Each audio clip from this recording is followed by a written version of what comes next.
Eamon. Hi, Carl. A U.S. government official confirms to me that there is a trade deal now in the works between the United States and Chinese government, a prisoner swap of detainees by each country. I'm told they had to wait until Americans that were being detained in China were out of Chinese airspace before they could confirm this news. But a U.S. official now confirming that the prisoner swap is underway. The three Americans, we're told, who are being released from Chinese custody are Mark Sweden. He's an American who was detained in China since 2012. He was given the death penalty in China for alleged drug trafficking. Kai Li, an American businessman detained since 2016. He was convicted of espionage against China in 2018 in China. And also John Leung, also held in China, released today by the Chinese government as part of this prisoner swap.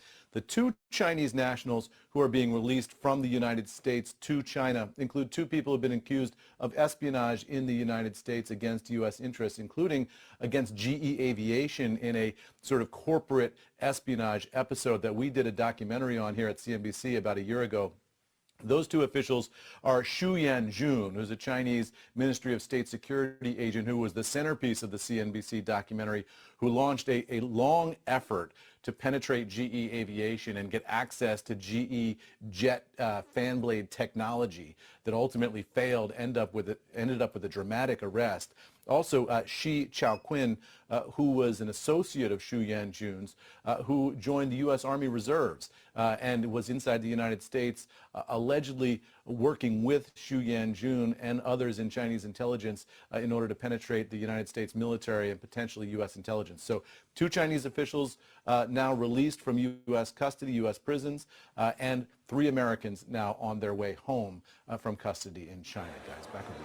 Eamon, the timing of this, is this the kind of thing that we normally see in transitions, or is there an attempt here to foam the runway for better relations looking ahead to 25? Yeah, I think this is an end of the administration kind of a thing that you see as presidents are outgoing. There's been a lot of work diplomatically behind the scenes for years and years regarding these Americans who've been held on charges that obviously the United States would say were, unfair. We have a statement here from the National Security Council. They say, "We are pleased to announce the release of Mark Sweden, Kai Li, and John Leung from detention in the People's Republic of China. Soon they will return and be reunited with their families for the first time in many years." The administration here putting out a release saying that this has gone back to months and months of negotiations. They say President Biden pressed for the return of Americans wrongfully detained in the PRC when he met with President Xi in Peru on the sidelines of APEC. So a lot of diplomatic effort going into this spy swap, or prisoner swap, we should say, between the United States and China, including this fascinating case, again, of Yanjun, a person that we spotlighted in a documentary a year ago, who was trying to penetrate GE Aviation and get American technical details for Chinese industry. Eamon, thank you. Eamon Jabbers. Got a record number of travelers expected to be hitting the skies and the roads on